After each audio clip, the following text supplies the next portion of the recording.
Today we will deal with protein part 1। आज हम protein भाग 1 के बारे में चर्चा करेंगे। प्रोटीन अत्यधिक जटिल प्राकृतिक यौगिक है जो असंख्य भिन्न भिन्न अल्फा अमीनो अम्ल के सहयोग से बनते हैं। प्रोटीन नाम ग्रीक शब्द के बाद प्रोटियोस से लिया गया है, जिसका अर्थ है प्राथमिक अर्थात प्राइमरी। प्रोटीन प्रत्येक जीवित कोशिका का जैविक आधार है।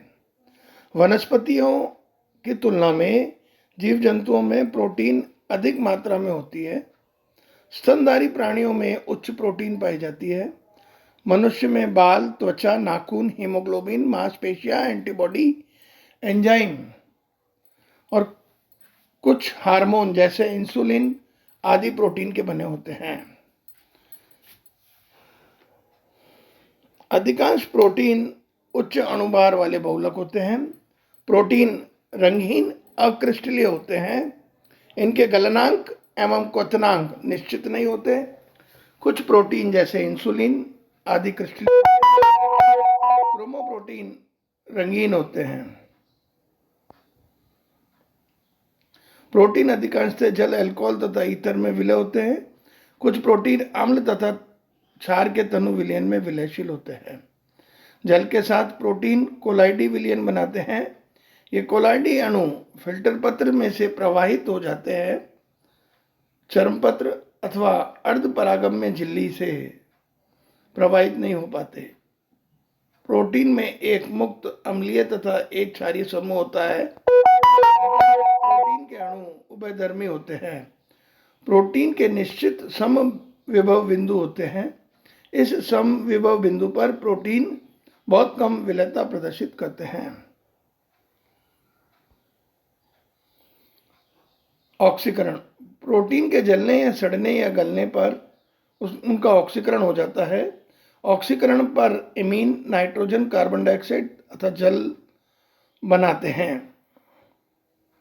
समविभव बिंदु से कम पीएच पर प्रोटीन धनायन के समान तथा समविभव बिंदु से अधिक पीएच पर प्रोटीन ऋणायन के समान व्यवहार करते हैं।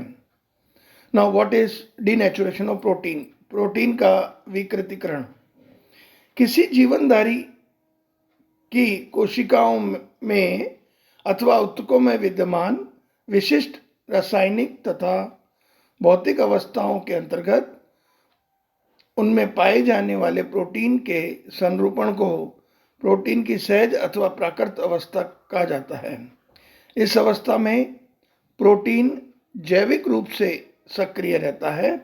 प्रोटीन की द्वितीयक, तृतीयक एवं चतुर्थ संरचना को अनुरक्षित कर रखने के लिए उत्तरदायी रासायनिक बंध अपेक्षाकृत दुर्बल होते हैं, जो वातावरण में होने वाले विभिन्न परिवर्तनों से शीघ्र भंग हो जाते हैं। इसके फलस्वरूप जैविक क्रियाशीलता में कमी आ जाती है। अतः प्रोटीन की इस जैविक क्रियाशीलता में कमी को विकृतीकरण या डीनेचुरेशन कहते हैं। Now what is the cause of denaturation? विकृतीकरण के कारण अधिकांश प्रोटीन की जैविक सक्रियता तीव्र खनिज अम्लों अथवा क्षारों के संपर्क में आने पर नष्ट हो जाती है। इसके अतिरिक्त पीएच में परिवर्तन, लगभग 353 से 373 डिग्री केल्विन तापक्रम, भारी धातुओं जैसे एजी, लेड, मरकरी के साथ संपर्क तथा कार्बनिक विलायक आदि विकृतीकरण के मुख्य कारण है। गर्म करने पर ऑन हीटिंग, अंडे की जर्दी गर्म करने पर स्कंदित होकर सफेद विकृतीकृत प्रोटीन में परिवर्तित हो जाती है। बैक्टीरिया के प्रोटीन को गर्म होने पर स्कंदित हो जाते हैं। इसी कारण से अस्पतालों में ऑपरेशन अथवा इंजेक्शन के लिए प्रयुक्त उपकरणों को पहले जल से उबालते हैं, जिससे कि उन पर चिपके समस्त बैक्टीरिया स्कंदित हो जाए। फ्रॉम रेडिएशन, विकिरणों के द्वारा भी प्रोटीन का स्कंदन हो जाता है। यह विधि कैंसर के उपचार में प्रोटीन के स्कंदन में प्रयुक्त होती है। कार्बनिक विलायकों द्वारा एल्कोहल अथवा एसीटोन के द्वारा भी अधिकांश प्रोटीनों का स्कंदन हो जाता है। इसी कारण से घाव या फोड़े फुंसी आदि की ड्रेसिंग करते समय स्प्रिट का प्रयोग करते हैं। खनिज अम्लों द्वारा बाय मिनरल एसिड्स, अकार्बनिक खनिज अम्ल जैसे HCl, H2SO4 एवं HNO3 से भी प्रोटीन अवक्षेपित हो जाते हैं।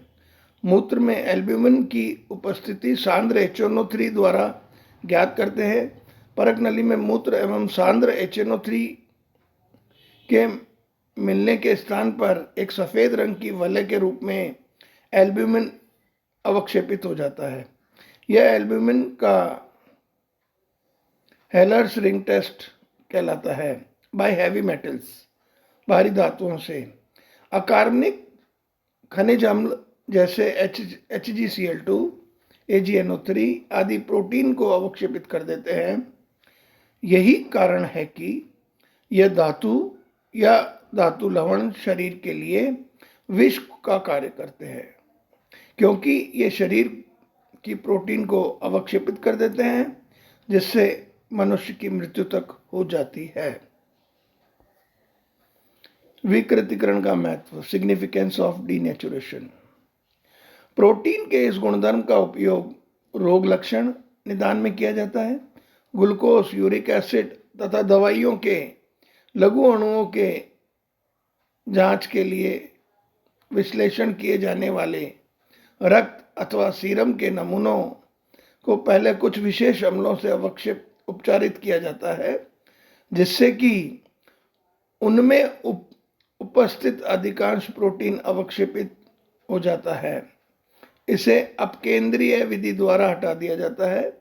इसके पश्चात सतह पर तैरने वाले प्रोटीन रहित द्रव का रासायनिक विश्लेषण कर लिया जाता है। विकृतीकरण की व्युत्क्रम विधि को पुनः प्रकृतिकरण, रीनेचुरेशन कहते हैं। उदाहरण, गर्म करने पर प्रोटीन का विकृतीकरण हो जाता है, जबकि धीरे धीरे ठंडा करने पर अर्थात अनुशीलन करने पर पुनः प्रकृतिकरण कहते हैं। संरचना के आधार पर प्रोटीन को 3 भागों में विभाजित किया गया है।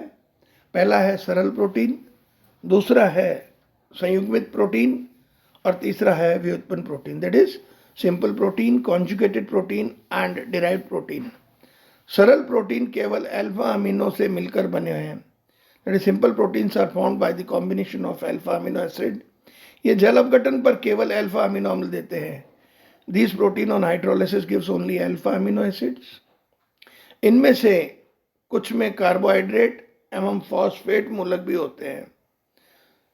Some of these contains carbohydrate and phosphate radicals. इनके गुणों एवं विलेयता के आधार पर इन्हें पुनः वर्गीकृत किया जाता है। On the basis of properties and solubility, they are being further subclassified. तंतुक protein, that is fibrous protein, or we can say scleroproteins. यह घुलनशील प्राणी प्रोटीन है। यह प्रोटीन अपघटक एंजाइम से अप्रभावित रहते हैं। तंतुक प्रोटीन लंबी आकृति वाले अणु होते हैं जो बहुत सी कुंडलित पेप्टाइड श्रृंखलाओं के बने होते हैं। इस समूह में रेशम, ऊन, त्वचा, बाल, नाखून, खुर, संयोजी उत्तक तथा हड्डी के प्रोटीन समावेशित किए जाते हैं। इसको निम्न प्रकार से विभाजित किया जा सकता है। कोलेजेंस, यह संयोजी उत्तक में पाए जाने वाले मुख्य प्रोटीन है। इसका उद्भव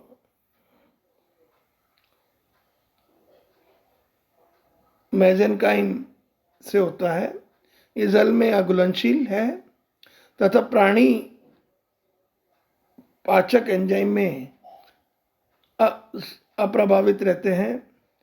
जल, तनु अम्ल तथा क्षारों के साथ उबालने पर आसानी से पच सकने वाले घुलनशील जिलेटिस में परिवर्तित हो जाते हैं। इनके साथ पेप्सिन तथा ट्रिप्सिन क्रिया करते हैं। केराटिन्स यह बाल, ऊन, खुर तथा नाखून आदि के प्रोटीन हैं जो एक्टोडर्म से बनते हैं। मायोसिन यह मांसपेशियों में पाए जाने वाला एक तंतुक प्रोटीन है। ओसिन यह प्रोटीन हड्डी तथा दांतों में पाया जाता है। ग्लोबुलर प्रोटीन इनमें पेप्टाइड श्रृंखला बहुत सघनता से विलयनित या कुंडलित रहती है, अतः यह आकृति में गोलाकार या अंडाकार होते हैं। सामान्य रूप से ये जल अथवा लवण, क्षार, अम्ल एवं अल्कोहल में के जलीय विलयन में घुलनशील होते हैं। इस समूह में एंजाइम, ऑक्सीजन वाहक प्रोटीन तथा ACTH ऑक्सीटोसाइटिन एवं इंसुलिन आदि प्रोटीन एवं हार्मोन होते हैं। घुलनशीलता के आधार पर इन्हें निम्नलिखित श्रेणियों में विभाजित किया जाता है।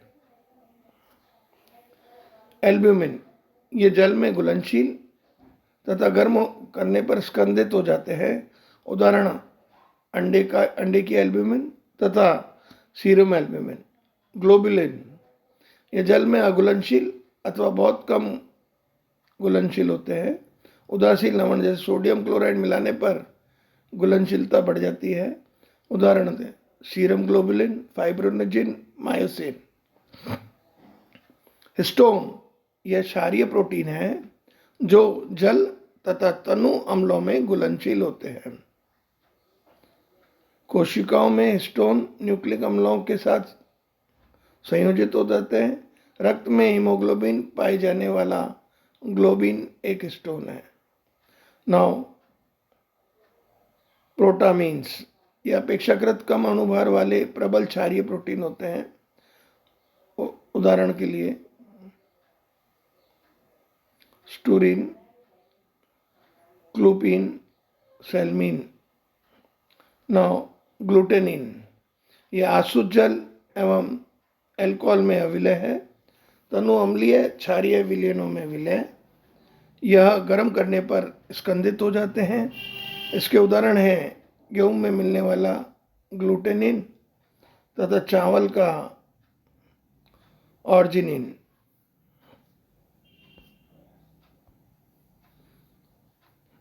नेक्स्ट है प्रोलामीन्स यह परिशुद्ध अल्कोहल तथा जल में घुलनशील है। 70 से 80% अल्कोहल में घुलनशील। ये गर्म करने पर स्कंदित नहीं होते।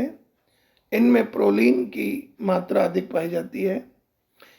इन्हें विभिन्न पादप बीजों से पृथक किया जा सकता है। मक्खन से प्राप्त होने वाले जीन एवं गेहूं से प्राप्त होने वाले ग्लाइडिन आदि इनके उदाहरण हैं।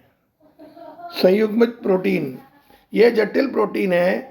इनमें प्रोटीन अणु कुछ तथा विशिष्ट अप्रोटीन यौगिकों के साथ संयुक्त होते हैं।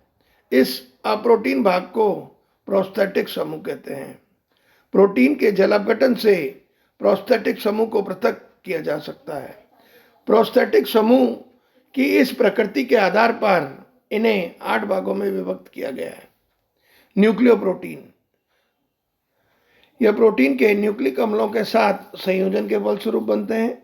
न्यूक्लिन, न्यूक्लियोस्टोन तथा गुणसूत्र आदि न्यूक्लियोप्रोटीन के उदाहरण हैं। म्यूकोप्रोटीन इनमें प्रोटीन घटक कार्बोहाइड्रेट की बड़ी मात्रा पाई जाती है, संयोजित होता है। रक्त सीरम में पाए जाने वाला ओरोसॉक्यूराइड तथा हेप्टोग्लोबिन है। नेक्स्ट है ग्लाइकोप्रोटीन। इनमें अधिक प्रोस्थेटिक समूह के रूप में कार्बोहाइड्रेट अणु अल्प मात्रा में पाया जाता है। उदाहरण सामान्य एल्ब्यूमिन तथा ग्लोबुलिन आदि। ग्लूकोप्रोटीन को उनमें पाए जाने वाले कार्बोहाइड्रेट की संख्या तथा प्रोटीन के साथ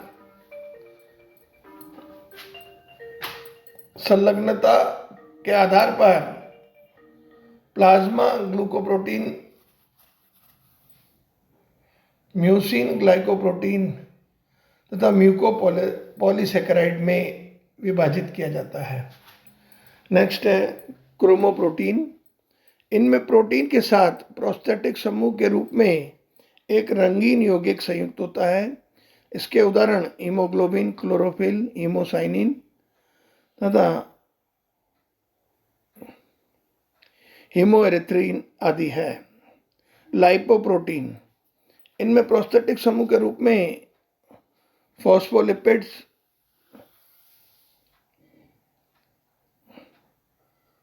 लेसेंथिनिन आदि होते हैं। ये पानी में घुलनशील संयुग्मित प्रोटीन हैं। इनके उदाहरण कोलेस्ट्रॉल आदि है।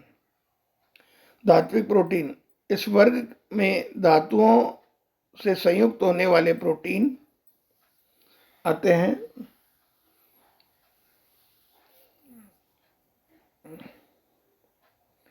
एक B1 ग्लोबुलिन जिसे ट्रांसफेरिन कहा जाता है, लोहा, तांबा तथा जस्ते के साथ संयोजित होने की क्षमता रखता है। इस प्रोटीन का मुख्य कारण ट्रांसपोर्ट ऑफ आयरन है। फ्लेवोप्रोटीन। प्रोस्थेटिक समूह फ्लेविन घटक FMN तथा FAD होते हैं। फ्लेवोप्रोटीन एंजाइम की भांति कार्य करता है। यह ऑक्सीजन तथा अपचयन अभिक्रियाओं को उत्प्रेरित करते हैं। इनके उदाहरण सक्सिनिक डिहाइड्रोजिनेस तथा ज़ैंथीन ऑक्सीडेज आदि है। फॉस्फोप्रोटीन। इनमें प्रोस्थेटिक समूह के रूप में फॉस्फोरिक समूह होता है। इनके उदाहरण कैसीन तथा वाइटेलाइन है। व्युत्पन्न प्रोटीन। व्युत्पन्न प्रोटीन प्रकृति में स्वतंत्र रूप से नहीं पाए जाते। ये प्राकृतिक प्रोटीन के आंशिक जल अपघटन के फलस्वरूप प्राप्त होते हैं। इस क्रिया में घटित होने वाले क्रमिक अवस्थाएं निम्न है: protein, protein, metaprotein, proteose, peptone, polypeptide, निम्नतर पेप्टाइड और amino aml. So this is all about protein part first. Thank you.